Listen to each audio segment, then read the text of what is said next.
One of the most annoying things that can happen on your Sentro knitting machine besides a drop stitch is a tuck stitch. Let's talk about what they are and what you can do to help prevent them. So what a tuck stitch is, on the knit side of your project, you'll see these two little holes. Your project didn't unravel, so the project didn't drop, but you don't get a nice neat knit stockinette stitch. A close-up of what this looks like on your machine when you're on the purl side is you have this horizontal bar just hanging out there. And that's what's made the two holes on your knit side. Now, an indicator that you have a tuck stitch on your machine when you're still doing your project is you have these two pegs with no loop of yarn. That's your indicator that you have a tuck stitch happening. And so, like you see these other ones, there's a loop and a loop. Those ones do not have a tuck stitch. So that can be your indicator that, oh, I have a tuck stitch that I will need to fix.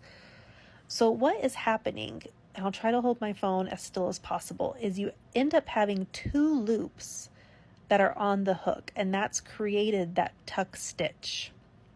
See here, there's only one loop, and that's how it should look. And so a tuck stitch happens is before it goes through the yarn holder, that loop that is on the hook, it's supposed to go down and around that bump and seat all the way down into the pegs. And when it doesn't go all the way down, it's what I call skipping the stitch. And so then it ends up keeping two loops on your hook, and then you get a tucked stitch. So why has this happened with this particular yarn? Let's talk about yarn for a minute. Not all yarns are created equal. So yarns that work very well in the machine is a number 2 sports weight yarn, a number 3 DK yarn, and a number 4 worsted weight yarn. I never use number 5 bulky. It does not work. It's too thick. And you can use acrylic yarn. I recommend that for beginners because it glides really smoothly through your machine, but you can use wool, you can use cotton, you can use any fiber you like.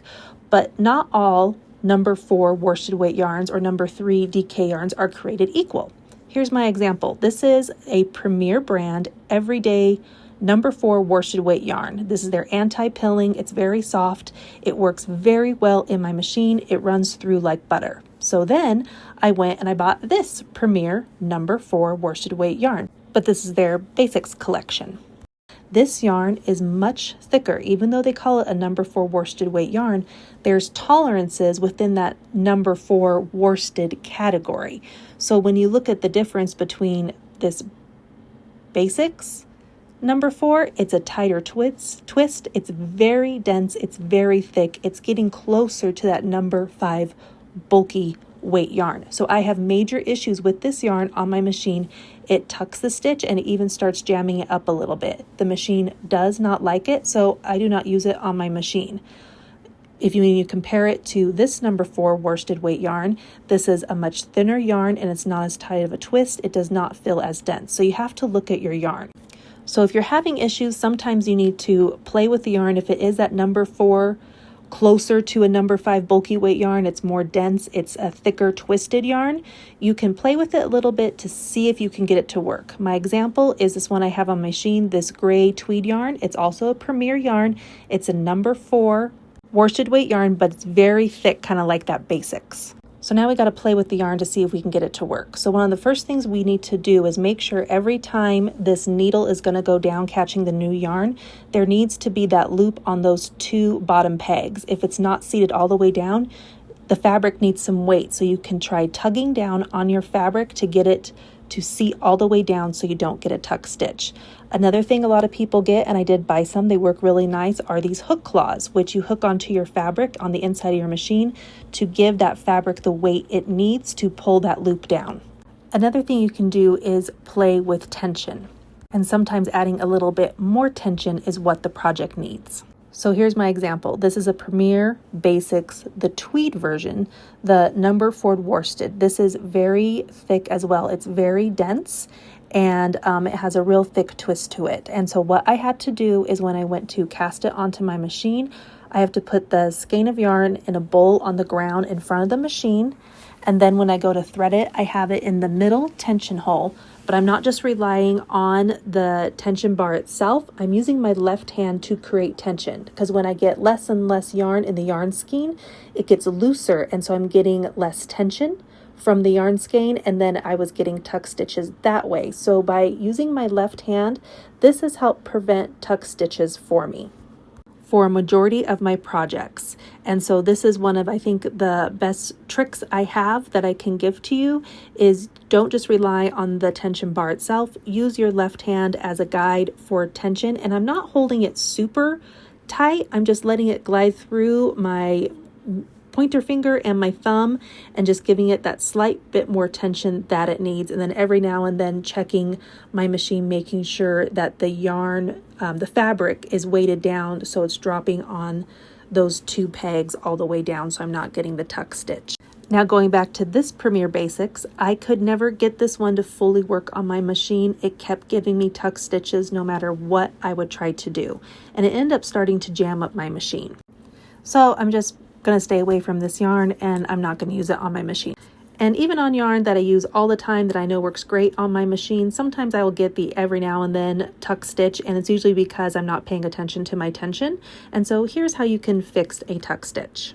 And this is what it'll look like after you do a few rows. You're going to see this loose little guy just hanging out. After being slightly irritated, note what number of row it's on.